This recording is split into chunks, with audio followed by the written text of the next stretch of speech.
Assalamu alaikum everyone, you're watching me on Fuchsia Magazine. This is Shazia हबीब और आज हमारे पास एक बहुत ही ख़ास मेहमान है। वैसे तो हमारे सारे मेहमान ही ख़ास होते हैं, लेकिन इन मेहमान का जो है अभी एक कहानी ख़त्म हुई है, एक ड्रामा जिसमें उन्होंने हमें बहुत रुलाया। हम उनसे पूछेंगे वो कितना रोए, और एक कहानी चल रही है जिसमें वो अभी नहीं है, आए थे और चले गए, and we want to know कि वो वापस आएंगे कि नहीं। आप समझ गए होंगे, I am talking about Riz, I am talking about Ahad, and most importantly I am talking about Wahaj Ali. Welcome to Fuchsia drama गप स्पेशल। थैंक यू सो मच, बहुत शुक्रिया।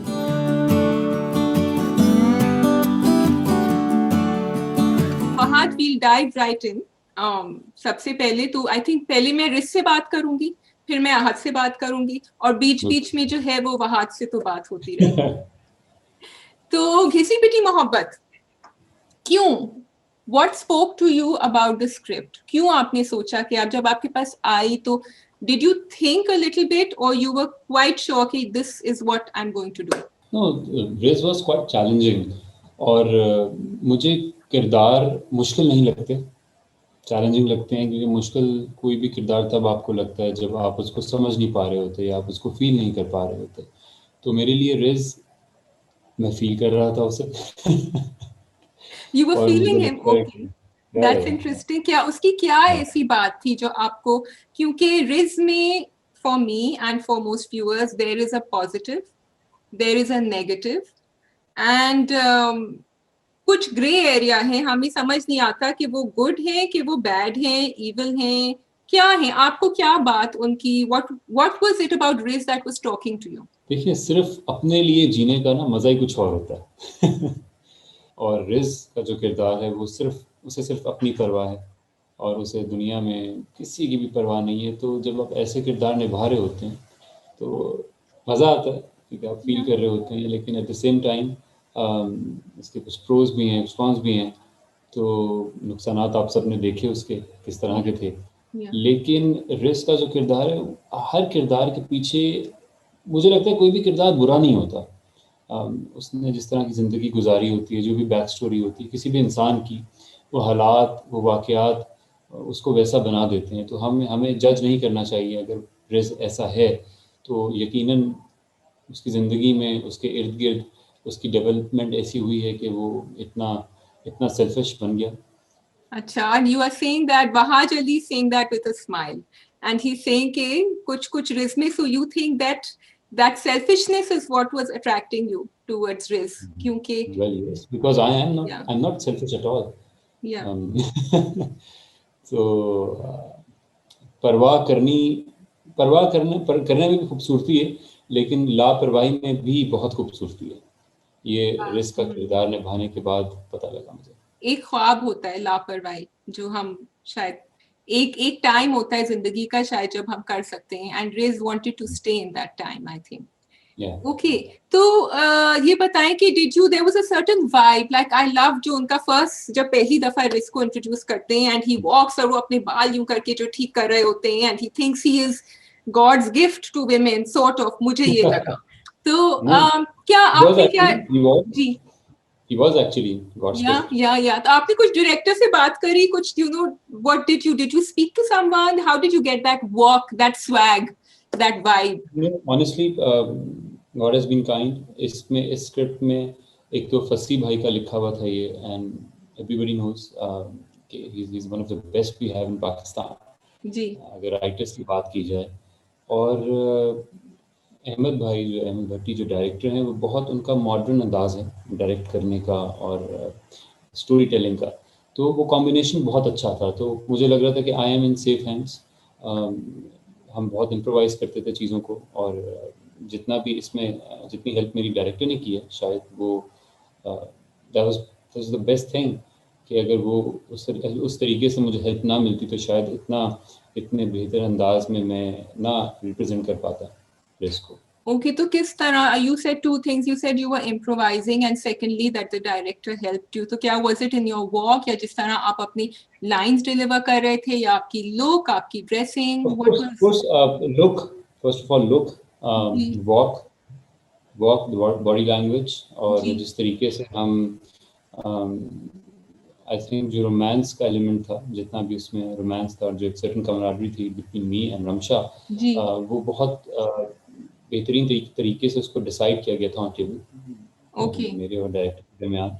तो हमें बस यही था कि लोग आराम से कनेक्ट कर पाएँ, क्योंकि मेरे लिए भी चैलेंजिंग इसलिए था क्योंकि इस तरह का कैरेक्टर मैंने किया नहीं था पहले, और बहुत ही गुड बॉय इमेज या था, तो थोड़ा ब्रेक करना था, तो इसलिए थोड़ा सा डर भी लगता है जब इंसान कोई कोई नई चीज़ एक्सपेरिमेंट कर रहा होता है। लेकिन एक्टर को ऐसे एक्सपेरिमेंट्स करते रहना चाहिए, कि लोग कनेक्ट करें ना करें, एक्सेप्ट करें ना करें, लेकिन आई एम ग्लैड कि लोगों ने पसंद किया, और इसके बावजूद मुझसे नफरत नहीं हुई किसी को।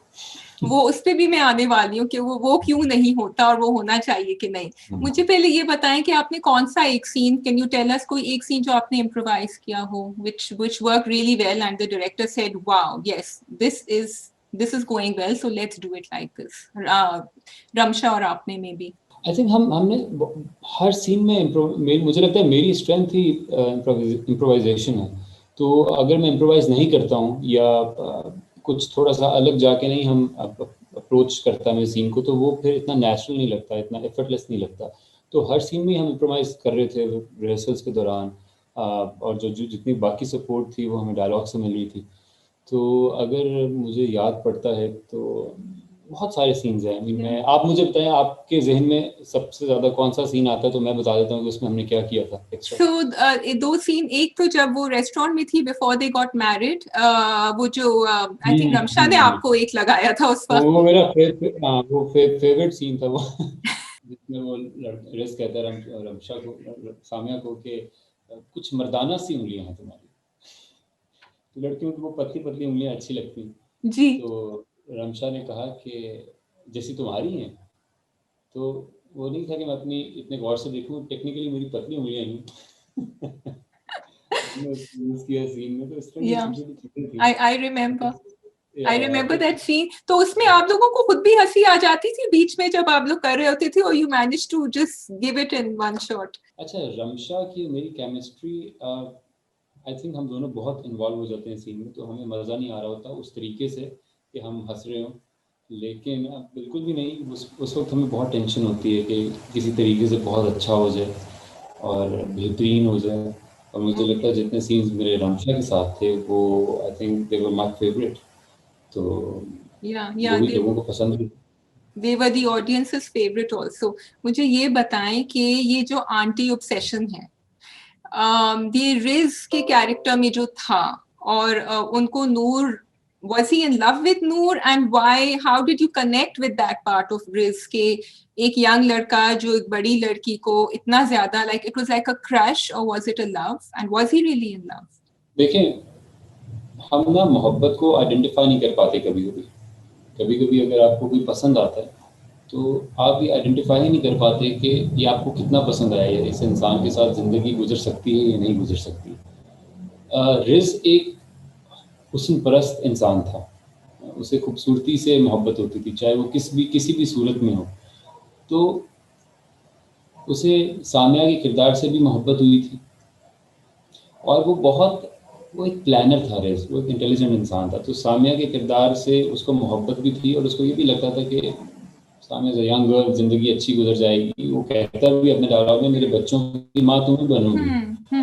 लेकिन वो शदीद हुस्न परस्त इंसान भी है जी। और उसके लिए सबसे इम्पोर्टेंट, अगर उसके लिए दो चीज़ों की ऑप्शन दी जाए, पैसा और हुस्न, तो शायद वो हुस्न को चुनेगा। तो नूर से उसको बेहद मोहब्बत थी, जिस पर उसने वो खवातीन से पैसे भी खा रहा है, इधर सब कुछ कर रहा है, लेकिन वाहिद नूर से उसको ऐसा किसी किस्म की कोई अट्रैक्शन नहीं थी कि उसको भी फाइनेंशियल सपोर्ट मिल सकती है या इस टाइप का कुछ उसको मिल सकता है। लेकिन उसको सिर्फ नूर से मोहब्बत थी, और उसको नूर के हुस्न के साथ, उस नूर के साथ रहना था, दैट्स इट। जिसकी वजह से उसने अपने बाकी सारे रिश्ते कुर्बान कर दिए। बाकी सर, आई थिंक जब वो एक पॉइंट था जब वो सामिया उनसे कहती है कि तुम मुझसे जेवर भी मांग लेते तो मैं तुम्हें दे देती, मैं तुम्हें सब कुछ, I think that was the point जो शायद रिस्क को थोड़ा सा गिल्ट हुआ। बड़ा अनऑर्थोडॉक्स कैरेक्टर था। Any fan reaction that you got, या आपको कोई इनबॉक्स में मैसेजेस आए, किसी ने द बेस्ट थिंग और जो which you remember that stands out? अच्छा, I think again God has been very kind. मुझे लग रहा था कि रिस्क का किरदार करने के बाद लोग मुझे कुछ नापसंद करेंगे, लेकिन लेकिन मुझे प्यार वाले मैसेजेस ही आए। मुझे मुझे कोई इससे किसी आई मीन लोगों ने एक्टिंग की बात की कि क्या एक्टिंग है और किस तरीके से, हालांकि मुझे लगता है कि बहुत गलतियां भी की मैंने, बहुत बेहतर हो सकता था, लेकिन इस तरीके से मुझे किसी ने कुछ बुरा नहीं कहा।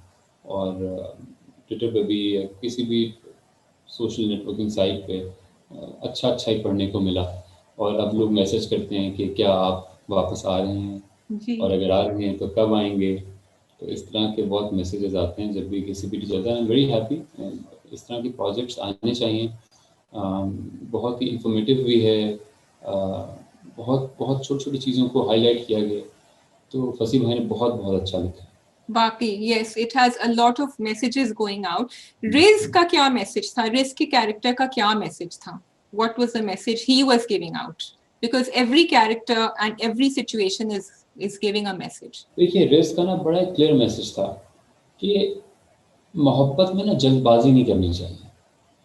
मोहब्बत में कभी कभी आपको लगता है कि अगर आप किसी इंसान से मिले हैं तो शायद आपकी ज़िंदगी उसके साथ गुजर जाएगी, लेकिन कोई भी फैसला इतनी जल्दी नहीं लेना चाहिए। उसे वक्त देना चाहिए, समझना चाहिए। क्योंकि अगर आप समझे बगैर जल्द फैसले करेंगे तो फिर यही हाल होगा कि आप डिसाइड ही नहीं कर पाएंगे कि आपके लिए ठीक क्या है, आपके लिए गलत क्या है। और अगर अगर आप नहीं खुश, आपका रिलेशनशिप टॉक्सिक बनता जा रहा है, तो बहुत बेहतर है कि अपनी जो बाकी ज़िंदगी है वो बेहतर तरीके से गुजारें और उस रिश्ते से अपने आप को अलग करें। Okay, yes, a very serious message. लेकिन मुझे ये बताइए, going back to what you said कि आपको हमेशा पॉजिटिव मैसेजेस ही मिले and Riz was a great character. Do you think that when people like you, actors like you, who are great influencers, mashallah, and who have a very big fan following, जब वो ऐसा किरदार play करते हैं तो उस किरदार का जो इफेक्ट होता है वो थोड़ा सा डाइल्यूट हो जाता है, क्योंकि लोग उस किरदार में बुराई देख ही नहीं सकते because of the actor? Do you think that has happened with you? No, not क्योंकि रियली। क्योंकि Wahaj Ali is so much loved कि वो रिज में उनको बुराइयां ही नहीं नजर आएंगी। नहीं, बिल्कुल ऐसा नहीं है।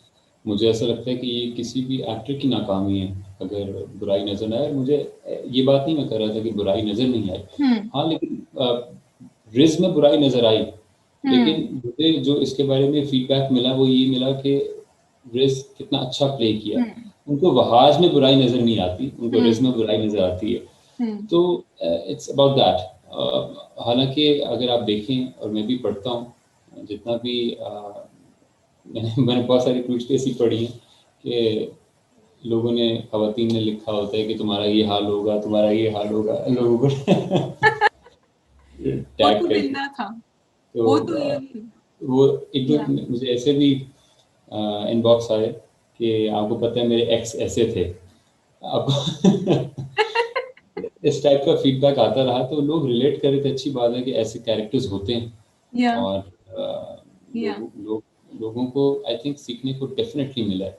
और जिनके, आई एम सॉरी, लेकिन जिनके जिनके लाइफ पार्टनर्स या जिनके जो भी रिलेशनशिप में लोग हैं, उनके अगर ऐसे किरदार हैं और वो आइडेंटिफाई नहीं कर पा रहे, तो उन्हें रिस्क का देखने के बाद ये समझ आ गया था कि ये रिज ही है। एक्चुअली आप बिल्कुल ठीक कह रहे हैं। I just wanted you to say that, क्योंकि जब आप उनकी सामिया की बहनों को भी देखें ना, तो बहनें लव्ड हिम बिकॉज रिज वो टर्न ऑन द चार्म, और रिस्क को पता था वो क्या कर रहा है। And I love the way you actually showed that कि आप बैठे हुए थे एंड किसी लड़की को क्या चाहिए होता है कि वो जो है अपनी फैमिली के साथ उनका हस्बैंड घुल मिल के बातचीत करे। So Riz was capable of doing that, and I think that's what endeared the character. इससे हमें तो thank you for doing that. लेकिन मुझे ये बताइए, रिज वापस आ रही हैं कि नहीं? और हम सब इंतजार कर रहे हैं, क्योंकि वो सामिया सोच तो रही थी उनके बारे में सुहाग रात पे। नहीं, रिस बिल्कुल वापस नहीं आ रहे। और मुझे लगता है कि रिस ने उस कहानी में जितना जिस तरीके से अपना किरदार निभाया, और वो उतना ही काफ़ी था। और वापस आना उसका कोई कुछ ज़रूरी नहीं है। मुझे लगता है उतना अहम नहीं होगा जितना सीखना था लोगों ने रिस से सीख लिया। जितना, और जब हम एक्टर्स कैरेक्टर्स प्ले कर रहे होते हैं, ऑनेस्टली हम भी बहुत कुछ सीखते हैं। क्योंकि आप दूसरे की ज़िंदगी में जब झांक के देखते हैं तो तभी आपको गलतियों का एहसास होता है, उनको बेहतर करने की कोशिश करते हैं। तो I think ridge has played his part. तो अब उसकी ज़रूरत नहीं है। आपकी your wife watches your dramas. What did she think? आपके घर में क्या रिएक्शन था रिज का? Sana did not like Riz at all. So and she's like कि ऐसे कैरेक्टर्स नहीं करने चाहिए मुझे। ओके, मुझे आपने कैसे जस्टिफाई किया? मैंने कहा यार कोई बात नहीं, you know that I am not like that. उसको बिल्कुल भी अच्छा नहीं लगा, क्योंकि वो कोशिश करती थी कि वो जब भी वो देखती थी तो वो थोड़ा मुझसे 1-1.5 घंटा नाराज ही रहती थी एपिसोड के बाद। वाओ, तो वो 1-1.5 घंटा multiplied by the number of episodes जिसमें आप आए हैं। या ओके, सो फिर रिज का अंजाम हम सब ने देख लिया, तो सना ने कहा होगा देखा। सना वाज वेरी हैप्पी। या उसने कहा देखा? मैंने कहा बिल्कुल मैंने किया है, मैंने देखा। That's really cute. Okay, I wanted to ask you कि माशाल्लाह आपने अभी नीलम मुनीर के साथ भी काम किया, एंड अभी आप यमुना के साथ कर रहे हैं, एंड रमशा के साथ भी काम किया, एंड तीनों वर जस्ट फैंटास्टिक, आपकी chemistry. Fantastic. No doubts in यमुना that. का तो we are waiting to watch Dil Na Umeed Toh Nahi. तो मुझे बताएं, what is the, do you have to change yourself, I mean the way you approach, जिस तरह आपने कहा कि रमशा के साथ आपकी बड़ी अच्छी केमिस्ट्री थी, तो आप डिफरेंट जब को एक्टर्स के साथ काम कर रहे होते हैं, what is the one thing which you find similar between them and one thing which you find very different? I think now, for now, Ramsha is very friendly.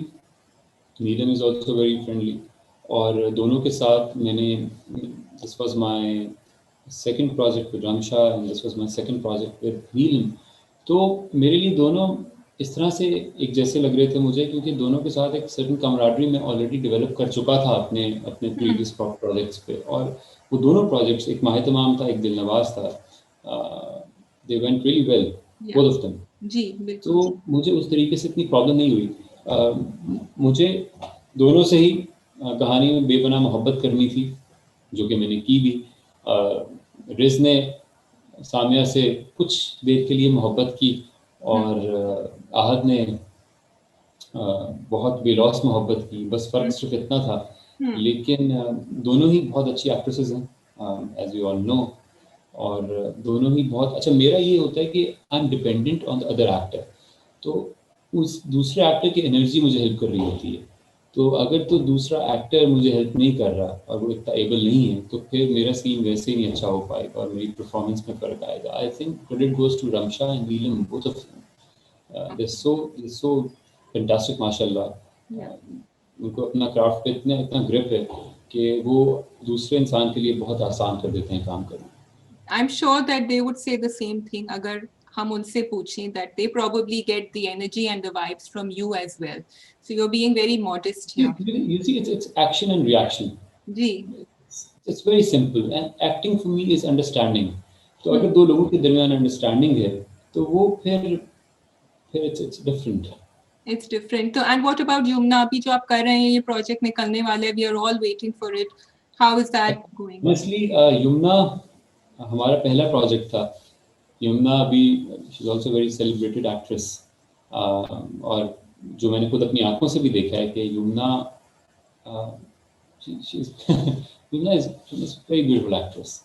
लेकिन बड़ी अच्छी बात ये है कि मैं कॉन्शियस था कि पता नहीं पहला मेरा प्रोजेक्ट है, उनके साथ किस तरह की camaraderie होगी। बाकी केसेस में तो ज़रा मैं थोड़ा कॉन्फिडेंट था, लेकिन यमुना के साथ सीन्स करने का पता ही नहीं चलता। ऐसा लगता है कि सब कुछ पानी की तरह बह रहा है। इतना अच्छा आपको एक्शन मिल रहा होता है। किसी और से भी ये बात कर रहा था कि उसका रिएक्शन ऑटोमेटिकली जनरेट हो रहा होता है आपके अंदर से, तो एफर्ट बिल्कुल भी नहीं लग रही होती। It's all effortless game. तो बहुत अच्छा लगा और बहुत अच्छा एक्सपीरियंस था मेरा। Okay, great. I will come back to Dil Na Umeed To Nahi in a little while, but it's great to hear that. मुझे एक, before I move on to बिखरे मोती, मुझे कोई एक आप इंसिडेंट मजे का बता दें, किसी पिटी मोहब्बत, जो, क्योंकि अब आप वापस भी नहीं आ रहे हैं, आई एम श्योर कि आपके फैंस को, फॉलोअर्स को, आपको भी इतने इनबॉक्स आए, would love to know something funny और memorable that happened on the sets. एक सीन था जो कि उस तरह से रजिस्टर नहीं हुआ, सबा मैम के दरमियान और हम लोग सब खाने की टेबल पे बैठे हैं। आई थिंक वो 5th और 6th एपिसोड का सीन था, जिसमें शहूद सर आते हैं और वो बात कर रहे होते हैं, मेरी बहन का रिश्ता लेकर आते हैं, हम सामने बैठे होते हैं। मेरी वालदा सबा मैम इंग्लिश बोलने की कोशिश कर रही होती हैं, वो मैं करेक्ट कर रहा होता हूँ और शहूद सर थोड़ा सा, तो वो रजिस्टर नहीं हुआ, तो वो इतना सबा मैम आई मीन बहुत अच्छी actress and we are so lucky to have her. या वो इतना वो नीचे से मुझे टांगे मार रही थी तो पूरे सीन में, क्योंकि वो हम बिल्कुल वो कैरेक्टर्स बने हुए थे, हम वो फील कर रहे थे, तो मुझे सीन के दौरान बहुत मार पड़ रही थी ड्यूरिंग द सीन कि चुप करो तुम, चुप करो, चुप करो। आई थिंक वो इतना रजिस्टर नहीं हुआ, लेकिन दैट वाज वेरी फनी। वो एक ऐसा मोमेंट है कि वो मुझे याद आता है बार बार कि मुझे कितनी लातें पड़ी हैं इस सीन में she wanted you to give to not speak so much. वो क्या, या आप हंस रहे थे या why, वो नहीं, क्यों वो था? No no no no no, वो सब कुछ सीन का हिस्सा था। वो Oh, का जो I रिलेशनशिप था have to अपने go माँ back के and साथ see इस that. तरह का था, बिल्कुल वो इतना इतना रजिस्टर नहीं हुआ, लेकिन बहुत बहुत मजेदार था वो। Okay, I can imagine. I have to go back and see that now. Okay, great. I'm going to move on to बिखरे मोती, जिसका मेरे दिल से बहुत बहुत करीब ये drama. I just loved it. We will come to your performance and what you did, but पहले मुझे ये बताएं, what was the one thing about Ahad जो आपको इतनी अच्छी लगी कि, or did you think before you took up this role? देखिए, फैज़ का ना, एक आहत के बारे में जब भी मैं सोचता हूँ ना, तो फैज़ का एक शेर मुझे याद आता है कि वो दिल जो तेरे लिए बेकरार अब भी है, वो आँख जो तेरा, वो आँख जिसको तेरा इंतज़ार अब भी है। तो बहुत कम लोग होते हैं दुनिया में जो बेलौस मोहब्बत करें, और आहत का जो फ़ॉर्मूला था मोहब्बत का, वो बहुत डिफरेंट है। उसमें आहत की मोहब्बत डिपेंडेंट नहीं है कि दूसरे इंसान को भी उससे मोहब्बत हो। हाँ, उसकी ख्वाहिश है कि मोहब्बत मिले तो अच्छा है, लेकिन उसकी मोहब्बत डिपेंडेंट नहीं है। चाहे जितनी भी मुश्किलें आएँ, आई थिंक अपने अपने बाप का चले जाना बहुत बड़ा दुःख होता है किसी भी इंसान के लिए। उसके बावजूद अगर वो मोहब्बत बरकरार रहे, तो आई थिंक उसकी शिद्दत बहुत ज़्यादा होती है।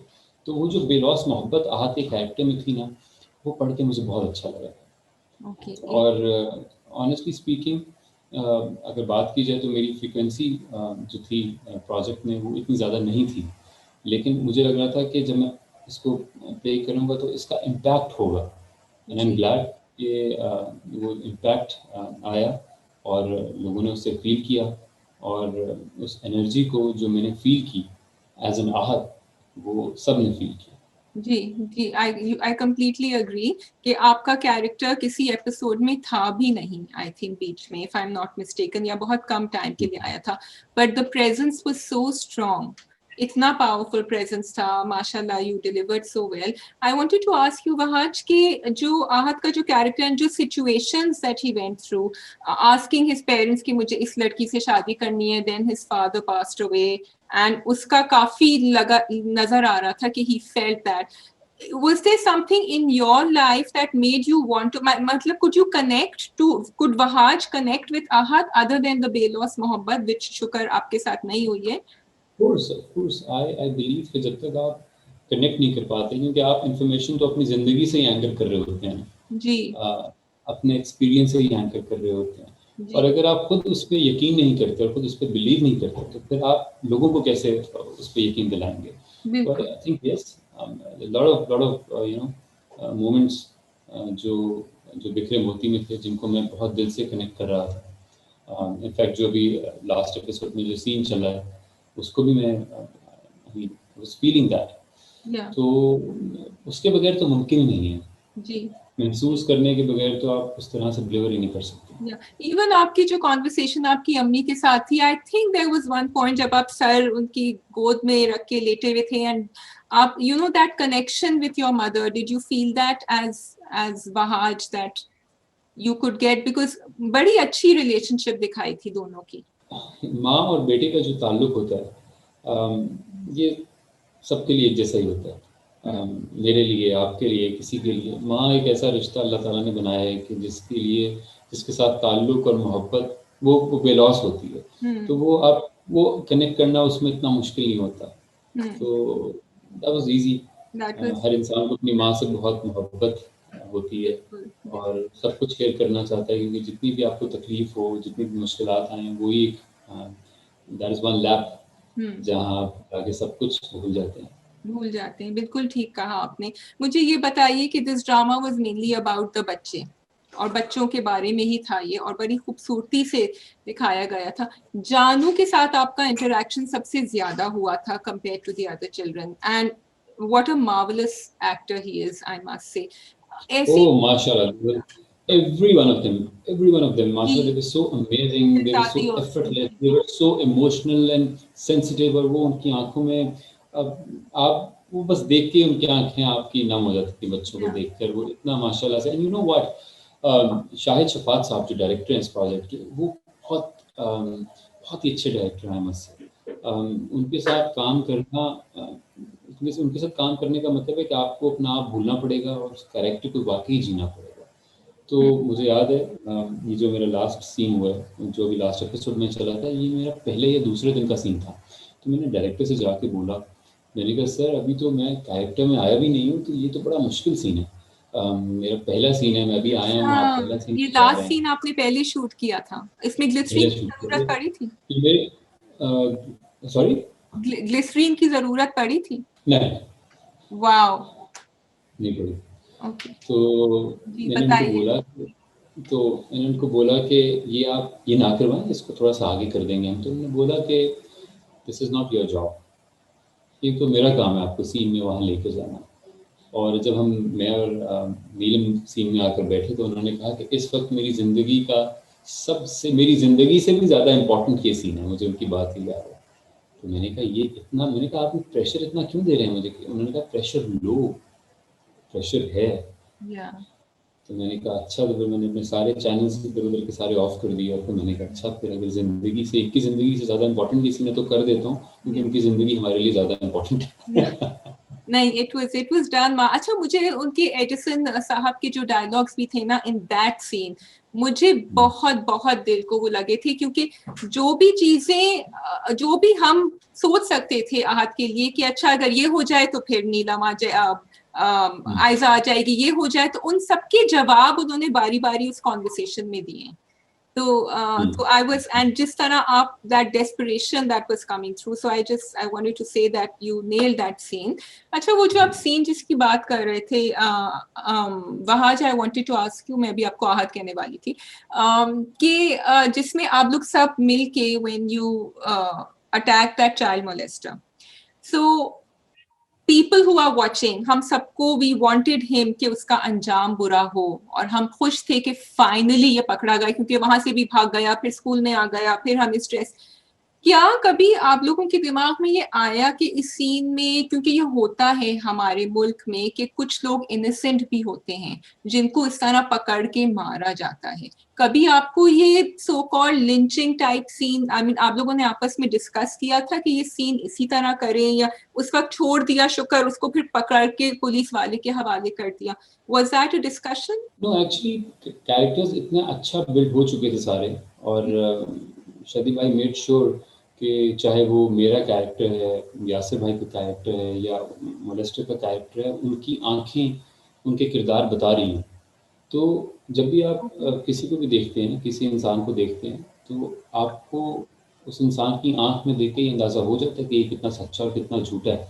तो आई थिंक कि वो डिस्कशन बनी नहीं, क्योंकि वो झूठा था, वो गलत था। तो वो उसकी, उस एक्टर की, जिन्होंने भी वो प्ले किया था, बहुत अच्छे एक्टर हैं वो, उनकी आंख में वो नज़र आ रहा था। तो that was quite easy. Okay, okay, and I think also the fact कि जानू वैलिडेट कर रहा था वो उस वक्त, आई थिंक दैट वो उन्होंने दिखाया, तो वो अच्छा दिखाया। अच्छा, मुझे ये बताएं कि आपका कोई बहुत memorable scene on the set other than this last scene which was really beautiful, जो आप हमें बताना चाहेंगे? कोई ऐसी चीज हुई, आपने कुछ इम्प्रोवाइज किया या चेंज किया उसमें? अगेन इम्प्रोवाइज तो हम डायरेक्टर्स हमेशा करवाते हैं, एक्टर्स भी करते हैं। एक सीन था जिसमें मैं, आई थिंक बहुत सारे सीन्स थे। ऑनेस्टली स्पीकिंग, मेरा फेवरेट सीन तो यही था जो लास्ट लास्ट एपिसोड में चला था। और ये सीन, इसमें ऑनेस्टली बहुत डायरेक्टर की तरफ से प्रेशर था क्योंकि उन्होंने अपनी ज़िंदगी की शर्त रखी थी। लेकिन इसके साथ जितने भी मेरे सीन्स अगेन आयजा के साथ थे, नीलम के साथ थे, हमने जितने भी आउटडोर सीन्स किए थे, जिसमें वो शुरू के एपिसोड में वो सीन थे जिसमें वो मुझे कहती हैं कि मैं छोड़ के जा रही हूँ, तो मैं वो अकेला खड़ा रह जाता है, वो तो उनमें बहुत मेहनत रिक्वायर्ड थी एज एन एक्टर, बहुत फोकस चाहिए था। तो बिल्कुल। वो इम्पोर्टेंट थे सीन, जब उनको करने का वाकई बहुत मजा आया। कुछ ऐसे भी सीन्स थे वहां जिसमें you are not speaking a lot, लेकिन आपके एक्सप्रेशन, जब आप जाके चाय दे देते हैं, चाय की पत्ती खत्म हो जाती है, वो आई फेल वो मुश्किल थे क्योंकि उसमें आपके डायलॉग्स कम थे लेकिन आपकी शक्ल के एक्सप्रेशंस कैप्चर हो रहे थे। आई सो थिंक वो सीन ज़्यादा मुश्किल होते हैं जब आपके पास जुमले नहीं बिल्कुल। होते बोलने जी के लिए, जी। या ताकि वो सब कुछ फिर आपको आँख से ही कहना होता है, बिल्कुल और बिल्कुल। वो सो फॉर ज़रा मी, type. yeah, as a viewer that was just awesome for me. अच्छा मुझे ये बताएं कि ट्रेजेडी क्योंकि एंड इस तरह हुआ and Ayza and Ahad could not be together. Do you think कि ये एक एलिमेंट था ड्रामे का भी? एक्चुअली राइटर के लिए क्वेश्चन है लेकिन डायरेक्टर के लिए मैं आपसे पूछ रही हूँ, which is why हमें ज्यादा, जो आप कह रहे हैं बेलौस मोहब्बत होती है, कि हमें ज्यादा वो कैरेक्टर्स अच्छे लगे क्योंकि जिस तरह रोमियो एंड जूलियट थे कि वो नहीं मिल सके and it became a classic story, तो मिल जाते तो क्या तो बुरा कहते था। हैं ना वो कहते हैं ना कि सच्ची मोहब्बत ला हासिल होती है, तो तो आई थिंक राइटर के दिमाग में वही बात थी, which is I think fair enough. जिंदगी के बहुत सारे पहलू होते हैं, बहुत सारे रुख होते हैं, तो इस तरह से जी ली जाए या उस तरह से जी ली जाए, हमें दोनों तरह से जीनी आनी चाहिए। और जिंदगी आपको कभी भी किसी भी मोड़ पे लेके जा सकती है। हैप्पी एंडिंग्स होती हैं, सैड एंडिंग्स होती हैं, ओपन एंडेड एंड्स होते हैं चीज़ों के, कि ऑडियंस को परसीव करे। तो I think it's fair enough वो जैसे भी हुआ, और अच्छी बात है ऐसे हुआ ये। लेकिन आई डोंट नो किस तरीके से आहद इसको देखेगा। अगर मैं आहद की तरह सोचूं तो उस वक्त तो उसके लिए बहुत तकलीफ दे बात है कि इतना सब कुछ करने के बावजूद उसे कुछ हासिल नहीं हुआ और आगे भी कुछ हासिल नहीं हो सकेगा। लेकिन फिर भी अगर उसके साथ कुछ बाकी रहेगा तो वो एक उम्मीद होगी, और उम्मीद भी बहुत खूबसूरत होती है। I like that. I wanted to, मैं ये यकीन करना चाहती थी कि एक उम्मीद रहे, and it would have been great अगर कहीं वो दिखा देते कि एक उम्मीद है अभी, but yes, thank you for making us feel कि maybe कुछ हो उम्मीद। ओके, बहुत ज्यादा हैवी सवाल हो गए, कुछ मजे के कर लेते हैं हम। अहद एंड आयजा, अगर अहद मैं आपसे कुछ 2-3 सिनेरियोज दूंगी, वेरी सिंपल, आप बता दीजिए, क्योंकि आप चाय बना रहे थे उनके साथ और वो हमें बड़ा अच्छा लग रहा था। आजकल के ड्रामा हीरो किचन में भी जाते हैं, चाय भी बनाते हैं। तो what will Ahad make for Ayza? Will he make doodh patti और विल ही मेक दम वाली चाय? वैसे तो मुझे दोनों बनानी नहीं आती लेकिन आहद मेरा ख्याल है दूध पत्ती बनाएगा। अहद दूध पत्ती बनाएगा, आई थॉट सो। अच्छा, अगर अहद एंड आयजा बाहर खाने पे जाएं तो वो बारबेक्यू पे जाएंगे या चाइनीज? बारबेक्यू। बारबेक्यू, बिकॉज उन्हें बारबेक्यू एक ऐसी चीज़ है जो खुली हवा में बैठ के खाया जा सकता है, और मुझे लगता है कि उन्हें उन्हें हवा से मोहब्बत है, आसमान से मोहब्बत है, और उनकी नज़र दूर तक जाना चाहती है, तो वो ओके। दूर तक देख सकें। तो इस वजह से मुझे लगता है बारबेक्यू, क्योंकि चाइनीज़ तो रेस्टोरेंट्स होते हैं उसमें आपको अंदर बैठना पड़ता है, आपके आगे दीवार आ जाती है, आपकी नज़र ब्लॉक हो जाती है। तो आयज़ा और आहद दो ऐसे किरदार हैं जो चाहते हैं कि उनकी नज़र के आगे कोई रुकावट ना आए। बड़ा फिलोसॉफिकल जवाब दिया है वहाज अली ने बारबेक्यू पे। अब मुझे ये बताएं कि वुड, क्योंकि आहद को हमेशा एक्टिंग करनी थी, would Ahad give up acting for Ayza क्योंकि मे बी उसमें पैसे नहीं बन रहे हो, टाइम बहुत हो करियर बनाने में, इतनी मोहब्बत थी? बिल्कुल थी इतनी मोहब्बत, he would बिल्कुल and he थी। would, yeah. हाउस हस्बैंड बनेंगे, can she can go out and earn और वो बच्चों का ख्याल रख लें क्योंकि उन्होंने प्रॉमिस तो किया था ये सब कुछ। आहद तो, you know what, Ahad can do anything for us, anything. Yeah, yeah, true, agreed. I just wanted to hear it from Wahaj, that's all. Okay, Ghisi Piti Mohabbat में there are different stories running, ठीक है, उसमें रमशा की सामिया की कहानी चल रही है आगे। जब आपने ये कैरेक्टर देखा तो आपको पता था कि कुछ किस्तों के बाद आप चले जाएंगे, और अब आपने हमें ये भी बता दिया कि आप वापस नहीं आएंगे। Did that make you think a little bit कि मुझे ये किरदार करना चाहिए, और you are okay because it was not really the central role, there is no central role other than Samia? I think honestly speaking मैंने सोचा था, लेकिन फिर मैंने ये सोचा कि अगर हम कब तक ही सोचते रहेंगे, कब तक ये इन चीज़ों में फंसे रहेंगे कि ये करना चाहिए, ये नहीं करना चाहिए। अगर कुछ दिल को अच्छा लग रहा है, if it works for you, why not? If it's challenging, why not? आप आओ, आप अपना इम्पैक्ट छोड़ो, आप जाओ, एंड हमें लोगों को मिस करने देना चाहिए फिर। आई थिंक वहाज का ये जो है ना कॉन्सेप्ट, ये स्ट्रैटेजी अच्छी है कि इस टाइम पे छोड़ो कि लोग बुला रहे हैं वापस, और वो कह रहे हैं जिस तरह इमरान खान क्रिकेट से रिटायर हुए थे कि लोग कह रहे थे अभी रुक जाओ, लेकिन तो दे से कि you should and on a अभी ना हाई। जाओ छोड़ सॉरी, मैं कह रहा हूँ अभी ना जाओ छोड़ के, कि दिल अभी भरा नहीं बिल्कुल है। अभी ना जाओ छोड़ के। तो ये but I love your answer, thank you for saying that. And हमारे we should look at the power of the character rather than the screen time, Exactly. and you prove that with both Even of in them. Vikram, even in Vikram Moti, बिल्कुल, I was conscious, लेकिन yes, that was my call, yeah, कि ठीक है, why not? जी बिल्कुल, excellent. अच्छा, मुझे थोड़ा सा प्लीज बता दें, ये जो आप अभी यमुना के साथ जो आप कर रहे हैं, दिल ना उम्मीद तो नहीं, क्योंकि इसमें मैंने पढ़ा था कि कश फाउंडेशन की स्टोरी है, मतलब उनकी नैरेटिव से लिया गया है। क्या ये बिखरे मोती भी was it pattern in a real life, मतलब ये रियल लाइफ सिचुएशंस थी या ये? काशिफ का जैसे आपको, आई मीन रिहाई उनका पिछला प्रोजेक्ट था, आई थिंक उडारी भी उन्हीं का था। जी, तो उडारी उनका था। तो उनके बहुत बहुत सेंसिटिव टॉपिक्स होते हैं, बहुत इमोशनल होते हैं, बहुत बहुत खूबसूरत कहानियाँ होती हैं। और एक तो बहुत खूबसूरत कहानी थी, दूसरा जो इंसान इस कहानी को, जो captain of the ship, Kashif sir, Kashif Nisar साहब, I think he's one of the best we have in Pakistan, and also we are very lucky to have him also. वो उन्होंने बहुत बेहतरीन तरीके से इस कहानी को बताया है, और बहुत ही इमोशनल है, बहुत ही ग्राउंडेड है कहानी। और आई थिंक ऐसा बिल्कुल होता है। आई डोंट नो ये किसी रियल लाइफ स्टोरी से इंस्पायर्ड है या नहीं, that I don't know, but it's very emotional and sensitive plot. और सारे किरदार इसमें, बहुत सारे अच्छे एक्टर्स हैं, बहुत बहुत सारे अच्छे एक्टर्स हैं। नुमान निज़ार साहब हैं, यमुना हैं, यासरा रिजवी हैं, उमैर राना साहब हैं, समय मुमताज़ हैं, नूर साहब हैं। तो आप देखिए कि अब ये सारे लोग हैं और एक कहानी है, और कहानी भी बहुत अच्छी है, डायरेक्टर भी बहुत अच्छे हैं। तो कितना इम्पैक्टफुल मैसेज होगा जो भी वो देना चाह रहे होंगे सब बिल्कुल। मिलकर। I heard that it is on human trafficking, इतना तो इट इज मैंने इट इज पढ़ा था। इट तो is anything on the sets you would like to, what you are allowed to tell us, जो आप बता सकते हैं, तो that viewers को, because we are looking forward to your project, so and we are all looking forward to it, तो no, thank you so much.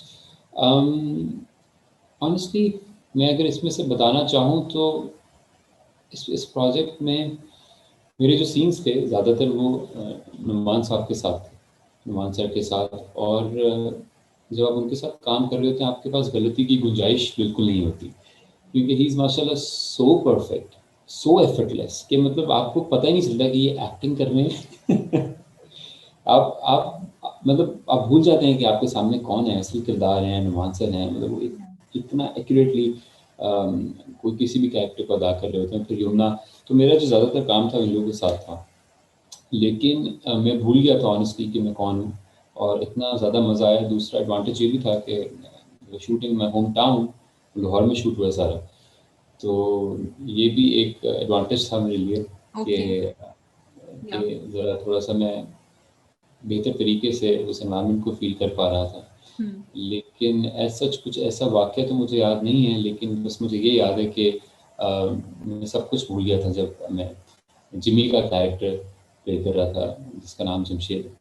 और okay, अच्छी बात है, जिमी का जो कैरेक्टर है कहानी में, वो बचपन से शुरू होता है। तो उसकी जो जर्नी है, उसकी जो स्ट्रगल है, वो कितनी कितनी मुश्किलात से गुजरी है, और उन मुश्किलात के बावजूद वो कितना बेहतर इंसान है। और उसने सोसाइटी को किस तरीके से सोसाइटी को चेंज करना चाहता है, किस तरीके से सोसाइटी को मदद करना चाहता है और कर रहा है, वो एक बड़ा बड़ा खूबसूरत होगा उसको देखना। okay, wow, that is really, I think एक हैवी आपकी कहानी खत्म हुई है बिखरे मोती, और एक और शुरू होने वाली है। अब घर जब जाते हैं तो how do you shake off the character? Sometimes I do unwind, sometimes I don't, क्योंकि मैं चाहता हूँ कि वो मेरे साथ रहें जब तक उन्हें मैं प्ले कर रहा हूँ। जब एक दफ़ा ख़त्म हो जाता है प्रोजेक्ट, तो फिर मैं उनको जला देता हूँ, लेकिन जब तक वो प्रोजेक्ट चलता रहता है तो मैं चाहता हूँ कि वो साथ रहें। शायद इसीलिए जब when I was playing Riz तो